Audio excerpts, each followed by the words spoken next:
a Filipina writer based in Singapore and author of 4 novels: Miss Makeover, Budget is the New Black, Girl Meets World, and No Boyfriend Since Birth, which was adapted into a TV series in the Philippines.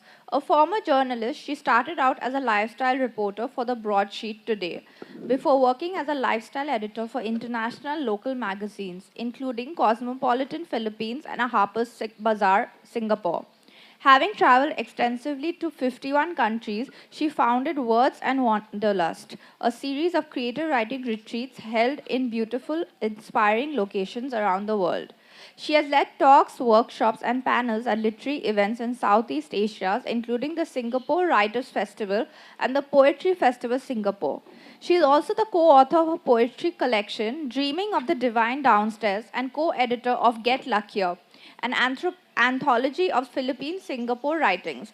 Her latest novel, Sudden Superstar by Penguin Random House C, is forthcoming. Please give a round of applause, please.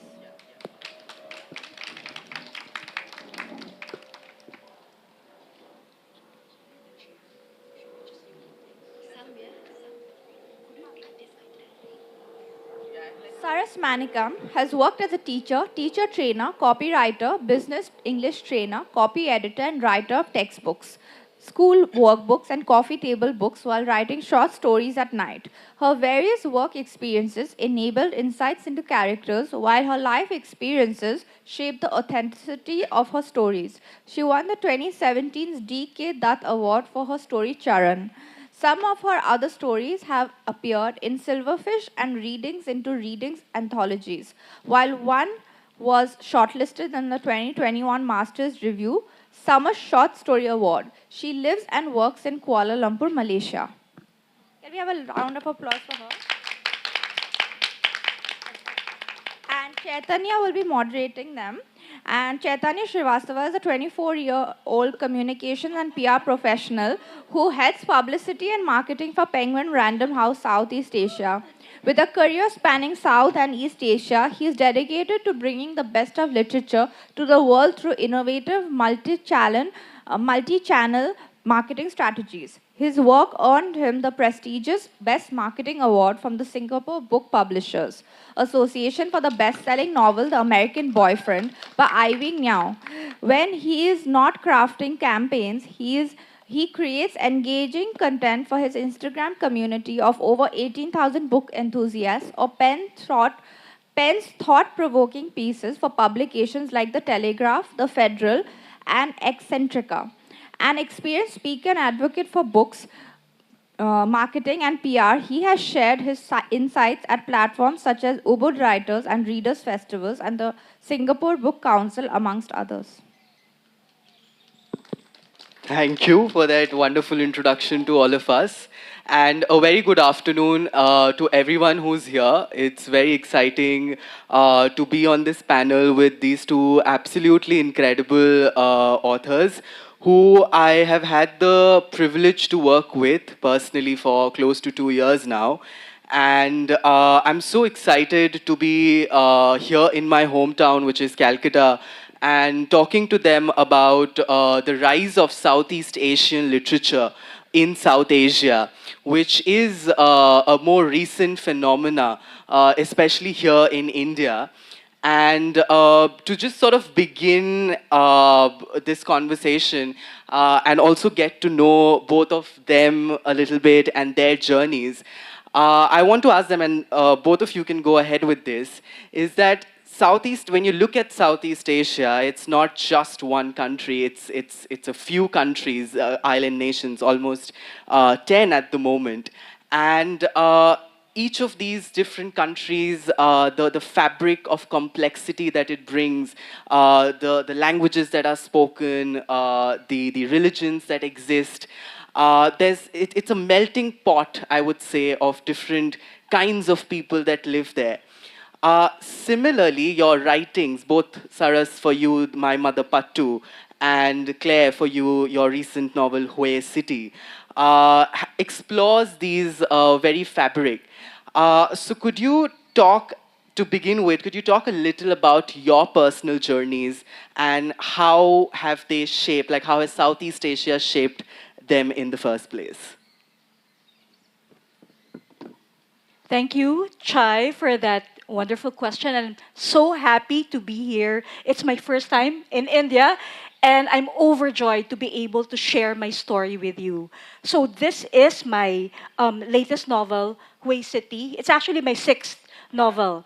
And this is very much me because a lot of things here are about displacement, about travel, about friendship, about love.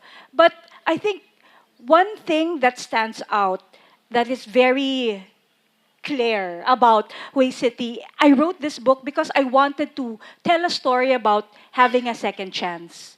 And this story is about three people who are desperate for a second chance in life.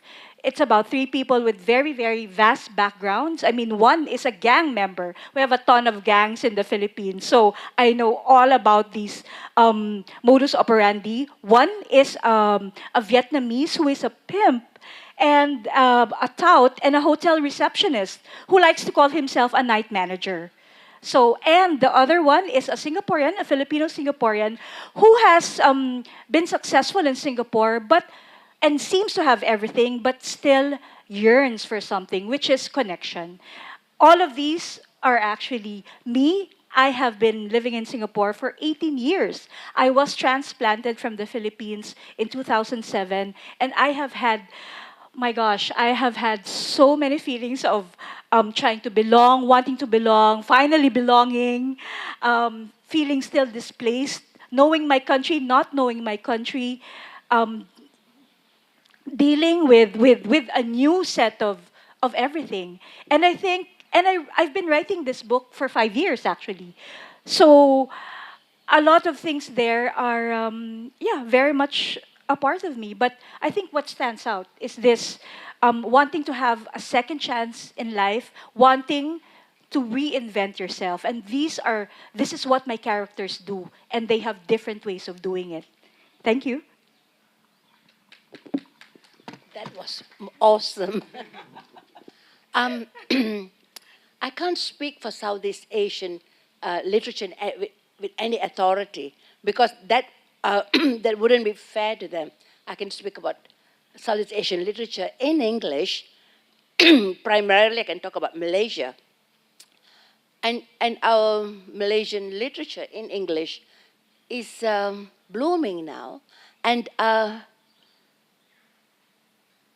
many of our stories are the migrants' stories because many of us are migrants. Our great grandparents would have come from India, from China, and Indonesia, and made a life for themselves in this new country, in Malaysia. And then, so the stories become the stories of immigrants seeking identity, are trying to look for their identity, looking for, or grappling with a society that may not entirely accept them because of their race or religion or skin color. You would know about the skin color thing because we are all Asians and Indians, you know. So yeah, so these stories are our stories, the stories of people who may not, who are trying to forge an identity, understand who they are, what they're doing, uh, and trying to grapple with those things in their daily life. That's it, actually. That actually makes a lot of sense, and I think both of you sort of pointed out what my next question is actually about the fact that when you're starting over as a migrant, as Saras just rightfully mentioned, a lot of us, a lot of when I say us, I'm speaking actually for them because I haven't shifted anywhere yet. But a lot of people, when they migrate from their home countries or their families have migrated over the years, they do feel that sense of displacement, and the fact is that the cultural assimilation will come into the picture by default. And for Claire, for you again personally, you rightfully, as you mentioned just a while back, that it's been 17 years that you've been in Singapore, and you're still coming to terms with the fact that whether Singapore is your home or not. So for you, Claire, specifically, your book is actually set across 3 different countries. It's set partly in Vietnam, partly in Singapore, and then partly in Philippines. And I know by knowing you and from your Instagram that you love these 3 countries in different respect. So what sort of allowed, or what decision, what creative factors controlled that decision to base your stories in these 3 different countries, especially when starting over is one of the most difficult things to do. Having done that personally, I think there's everybody here who would have started over at some point of time in their life. So starting over is difficult, and especially when you're seeking second chances. I think it just puts it at an even bigger difficult spot. So could you speak a little bit on that? Thanks, Chai. Actually, I love the topic of starting over. And there are readers who particularly love this theme. But I wrote this book for myself, and um, mainly because it's also my experience. But of course, when I was writing the characters, they took on a life of their own. And a lot of people ask me about the setting, and which you also just did. The story is set in Manila, in Singapore, and in Hue City, Vietnam. A large part of my novel is set in Hue City, in Vietnam. And why did I choose these cities? These are cities that I know like the back of my hand, even Vietnam, because I spent some months there. And more importantly, these are cities, these are places that have moved me. And not just the place, but the people, the whole vibe, their routines. And so it was organic, I think, that I started writing a novel set in these places. And I was actually trying to get rid of this title called Hue City. I wanted to name it another thing, but it really just kept on coming back. So I ended up having the title, the setting as the title. Why Hue City? This is a place where the last of the Nguyen, the Vietnamese dynasty, that was the last place that they fell, and it was the old capital of Vietnam. And I just found it so magical to have these kings, imagining these kings. Can you imagine a place where the king didn't want a repeat dish every year? So you had 365 dishes, completely new dishes every year. That was because the emperors wanted that. And they had all sorts of beautiful, well, wonderful and horrible, I guess, practices, like wanting the tea to be fragrant, so they placed it inside lotus flowers. So things like that. And I was just so moved by all of this, and of course the people of Vietnam as well. And I felt that was a good place to set a story where people wanted to reinvent themselves. People wanted a change in their lives. And yeah, thank you. I mean, that totally makes sense. I feel different settings, of course, at one allows people to experience without even visiting that place, and which is why books are your portable source of magic. It can transport you to places that you've personally never been through the writer's experience of going to that place. Saras, day before yesterday, we were at one of the dinners, and I believe one of the authors who you met here had just read your book, and I didn't mean to eavesdrop, but I ended up hearing what she was telling you, and she said that she asked you a question that are the stories in your book semi-autobiographical? And as the publicist for your book, when I read it 3 years ago, almost 2.5 years ago, every single short story in here is written with such raw honesty, and there's this sense of I don't know how to place it. There's this urgency in its tone, and there's this complexity which would often mimic that this has personally happened to you, because there's so much of detail, there's so much of nuance in your writing, especially in the kind of hard-hitting topics that you've dealt with. And that is why when I heard that the other night, I was like, well, this is a question that, I must ask you here for everybody who has read your book or will eventually pick up your book. I'm sure they will. To sort of, tell them about where these stories have come from, and if at all they are borrowed from your personal life. People think it's autobiographical, the 14 stories, they're not. But some of them are, every single story is a lived experience. Not mine necessarily, but every single story. It talks about identity, family, manipulation, race, religion, and so on. Every single story is a lived experience. And some of them people came up and told me, or I would hear them eavesdrop, But some of them just come from the newspapers. Indian chap arrested, he's dead. In a couple of hours in the police station. Police claim it is, he had diabetes or he had a fit or whatever. And we know this. They lived experiences. So I wanted to talk about them. I didn't want to talk about, diversity in a community being a happy thing, which we just trotted out every election time.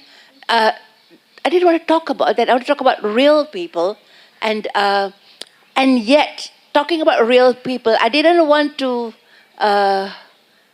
be a whining victim. Look at me, I'm so sad. I'm victimized. I'm an Indian, ethnic Indian. I never get chances. The government is against me. I didn't want that stuff, because that stuff is true. Yes, it's real. We have to get beyond it.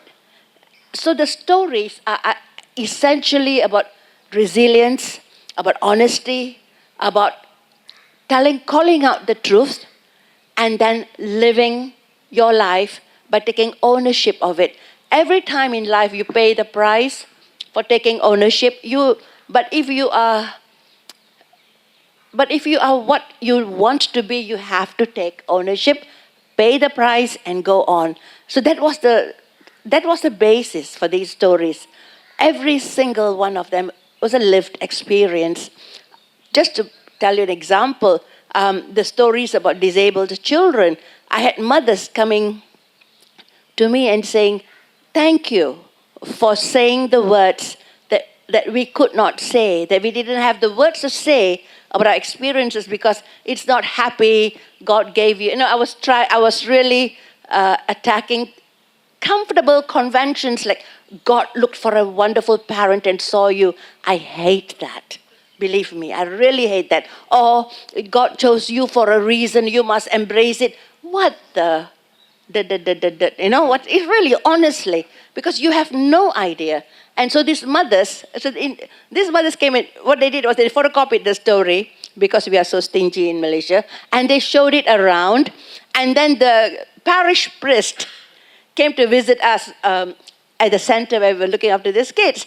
And he said, the priest said, we understand how you feel, but you shouldn't say that. You shouldn't have the ending that you had. I said, you're not a parent. You have no idea, Yeah. So every story here is a lived experience. Not mine necessarily, many of them mine, but they belong to loads and loads of readers who have claimed them for themselves. Yeah. Right. I think that particular story that you're talking about, Saras, for the audience here is one of the most moving stories in the book. I think it has been more excerpted online in different journals.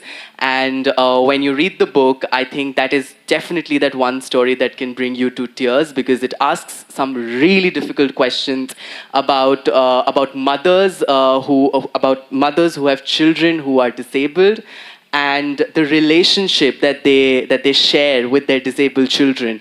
and with the rest of the And society at without large. any sentimentality. Without any sentimentality, if I may so as well add.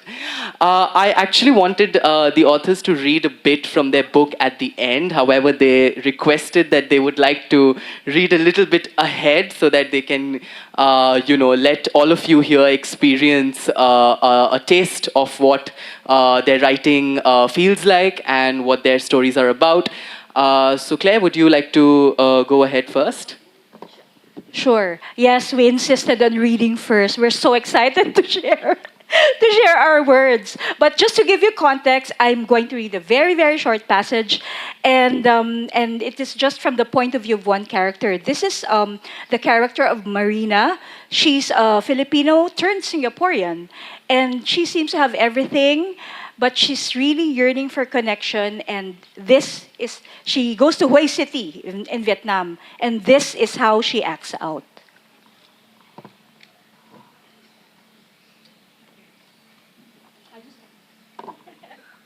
Okay, the chapter is called Accomplice.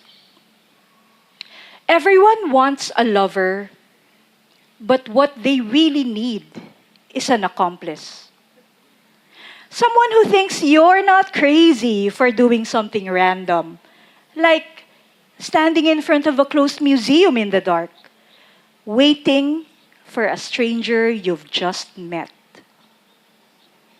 waiting for him to pick you up, to bring you to a hotel where, as he promised, you would learn the language of the Vietnamese. Someone like Vin, maybe, who'd come up with this silly secret code for sex. For what else was there to do inside a hotel room? It was Marina who told him earlier that evening about wanting to learn Vietnamese. But it was he who instructed her to take a taxi from her five-star resort, travel the 40-minute distance, and alight in front of Hue's Royal Museum of Antiquities along Lechuk. Wait for him, he said, and he would come.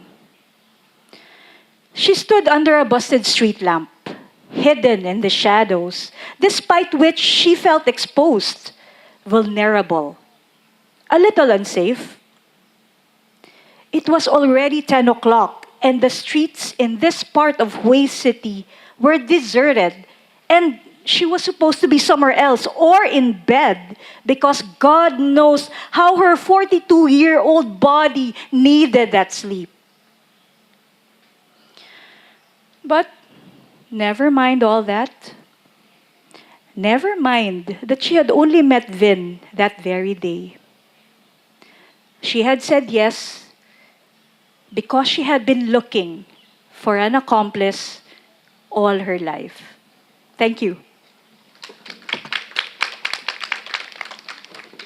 Saras, would you like to read a bit from your book? Try to make it very short. Some context. The word killing is a pejorative used to describe dark-skinned Indians, but generally Indians, okay? So I'm going to just read a little bit here. The narrator is a young woman, and here goes. It was said that 200 years ago, the British shipped Indian prisoners to this country, Malaysia, to work in chain gangs. How dark-skinned, how scary those prisoners. Wherever they went, the clinking sounds of their leg irons preceded them. Clink, clink, clink. The locals called the prisoners Kling. Over time, the pejorative stretched to include all dark, scary ethnic Indians. This evening, Makza, who is my friend, who sells the crunchiest, tastiest pisang goreng this side of Kuala Lumpur, who is the bubbliest, warmest person I know, calls me Kling. It slaps my face. I have never been called Kling before. Kling has always been other people. Cling. I should let it go, but I'm rooted to the ground, too stunned to be angry. What did you call me, Mazza? My voice is low. She looks away, her mouth set in a straight line, two spots of pink high on her cheeks. Her husband mumbles, nothing, nothing, it's nothing. And he gestures with his hands for me to move along. Go away, be quick about it. Cling. I am 36. Tall, slender, chocolatey brown, educated, attractive, even exotic if you look at me from a certain angle. Kling has always been other people, other Indian Malaysians, comfortable narratives to feed the disdain of other races. Kling are the darker ones, the stupid, lazy, drunk, fighting on the road ones, the gangsters, the drug pushers, the ones from the estates, from squatter areas, from city slums, low life, smelly, filthy, black, Kling. All the soothing stereotypes that exist, inexorable in the minds of others, of landlords who won't rent out to Indians, in mothers who frighten their children with the black bogeyman. They exist in the hearts of ordinary, otherwise decent folk who need someone worse off than them to feel better about their lives. They need the Kling I do not know until Mazza tells me that I too am Kling.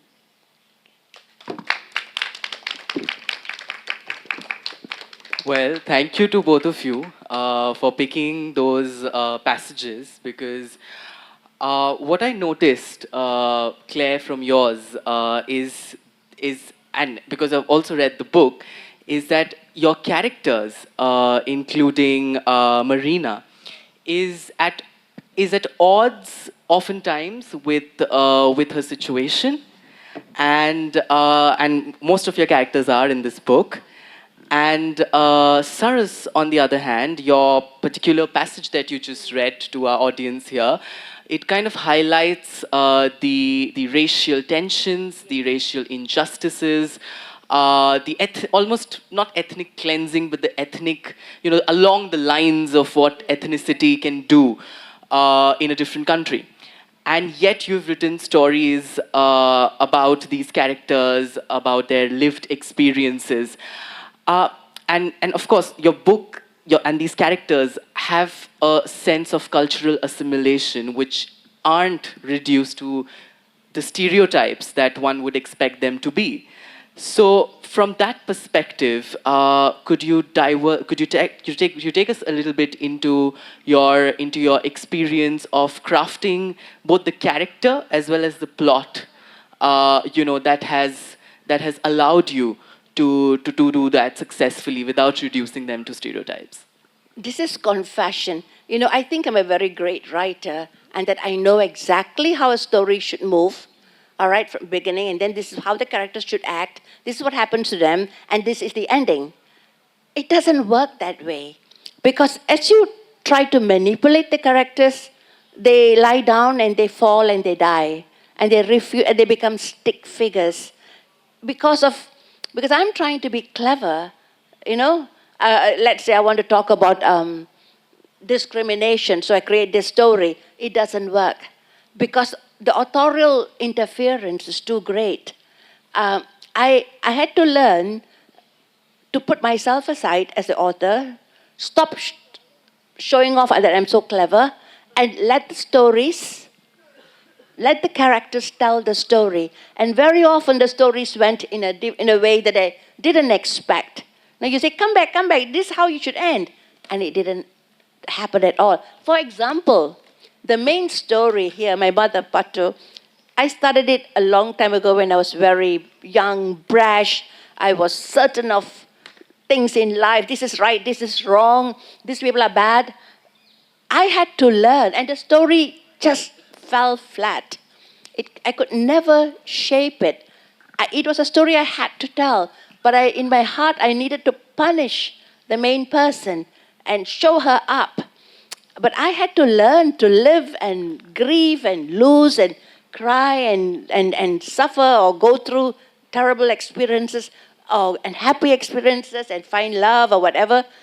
And that shaped me to be more accepting of people, to understand that people are complicated and never black or white, and that there's goodness in everybody and bad and evil monster stuff in everyone as well.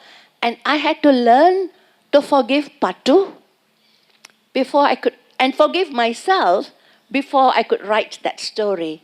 And when I could do that, then she came up whole, complete, and people came to me and said, I wanted to hate Patu because she's an awful person, but I couldn't, because she was more than an awful person. She was a person, complicated, complex, but yeah, different. So yeah.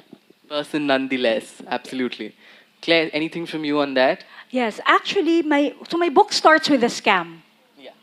And one of my characters, Carmen, well, she's Filipina. She's part of this gang called Ativan Gang. So it's a group of people who pose as a family, and they approach lone tourists in Manila, ask them out for karaoke, treat them to Filipino food, and then puts a drug called Ativan in their drink and this knocks them out for 36 hours.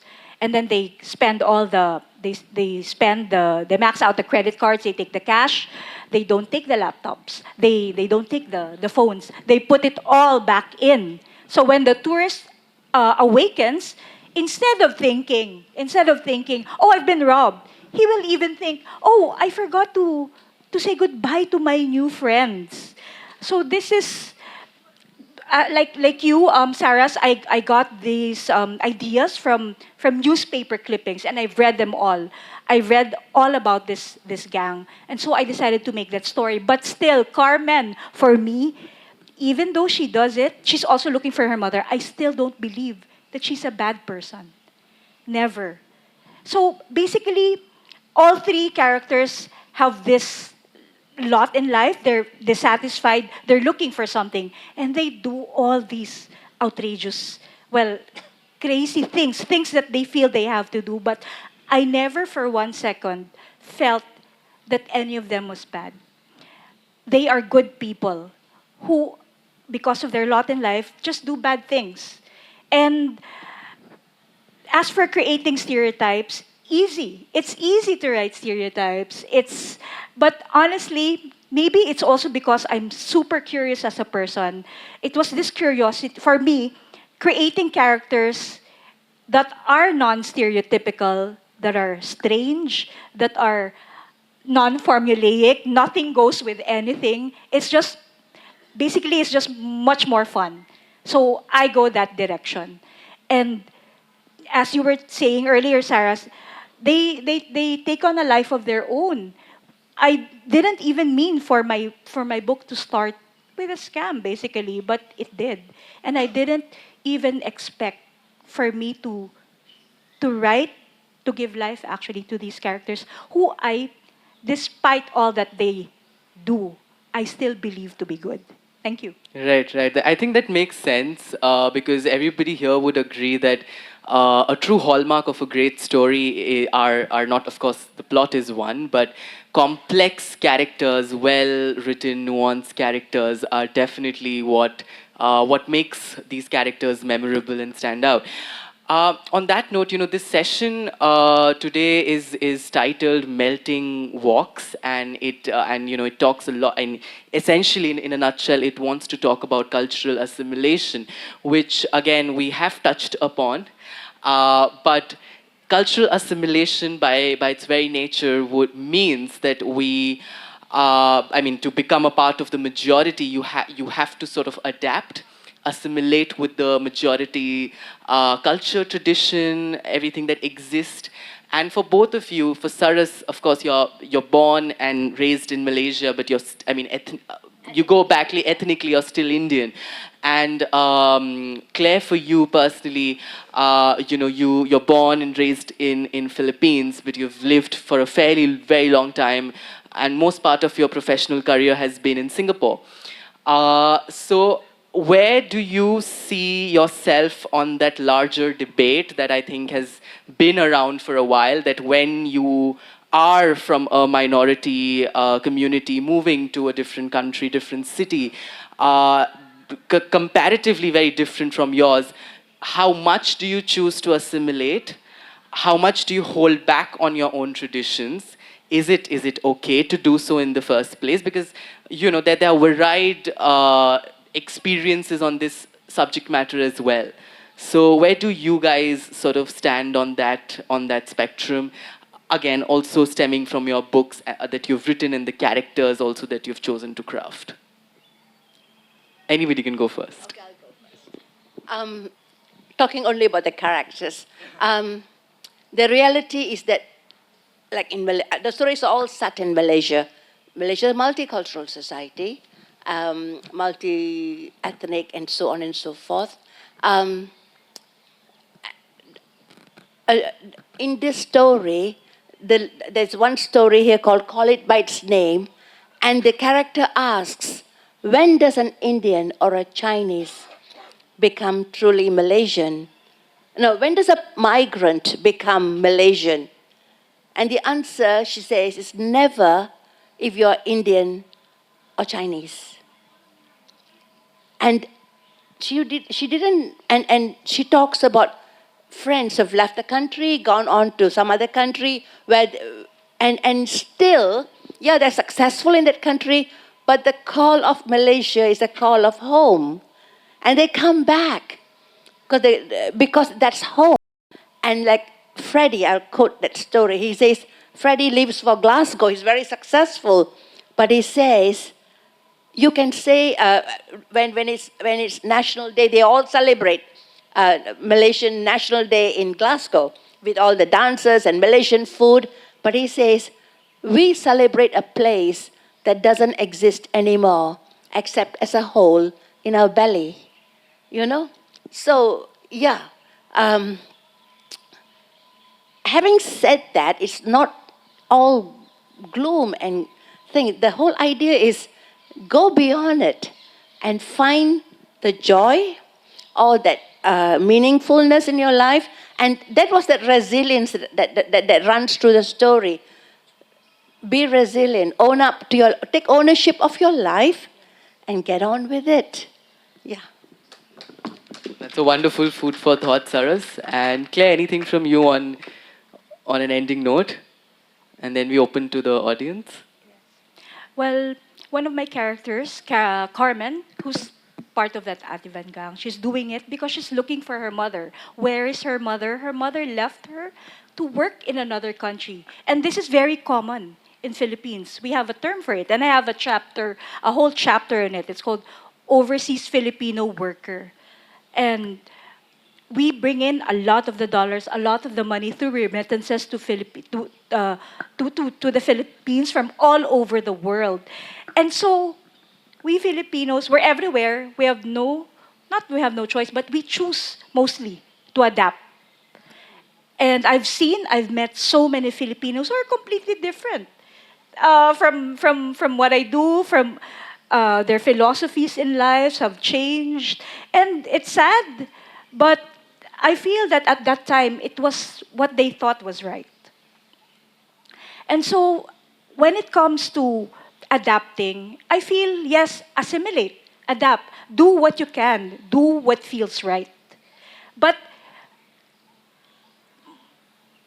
there comes a bigger challenge, and this is to stay vigilant. It's something like you've been given this opportunity, so now you need to be even more vigilant and more mindful of your choices, of what to keep, of what to let go, and of how to belong. Okay. Thank Absolutely. you. I think with that, we kind of would like to open for questions.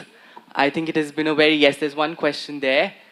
Uh, just also keeping an eye on time. I think we have time to take 2 to 3 questions.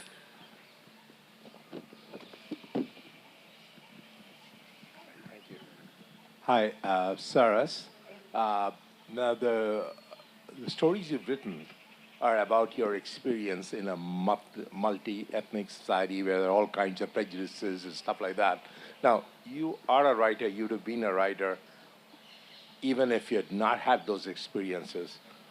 Where do you think you'd have gone with your stories if you were not, based on the kind of ways you feel and the ways you interact with the world? The fact that you live as a minority in a multi-ethnic society, that becomes the most important thing about which you can write. But what would you have written about, do you think, if you were not in that situation? If you are an ethnic Malay, for example, living there. All right. If I were ethnic Malay, I don't know. What I'll tell you is that many ethnic Malays read this and I was a little bit afraid about their reactions because people are very sensitive about race and religion. And to my surprise, those who read it recommended it to everyone else and said, this is a story, this is a book you've got to read because we don't know how other people feel. We don't know how people feel about the privileges that we have taken for granted.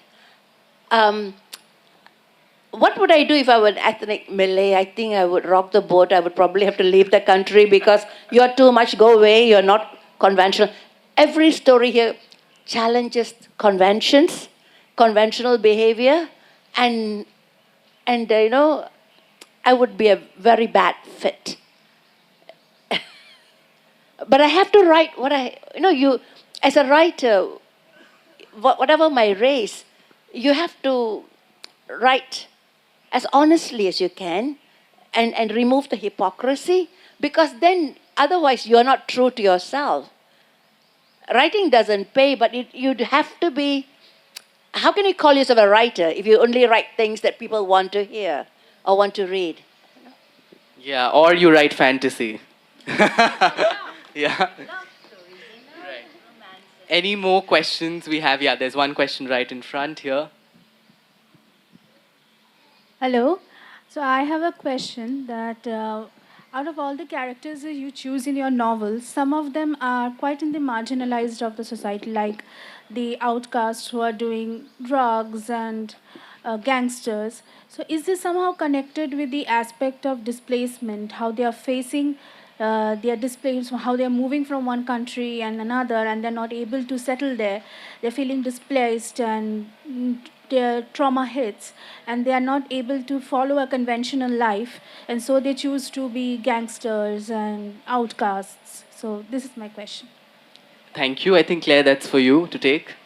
Definitely, it's all connected to displacement, not belonging.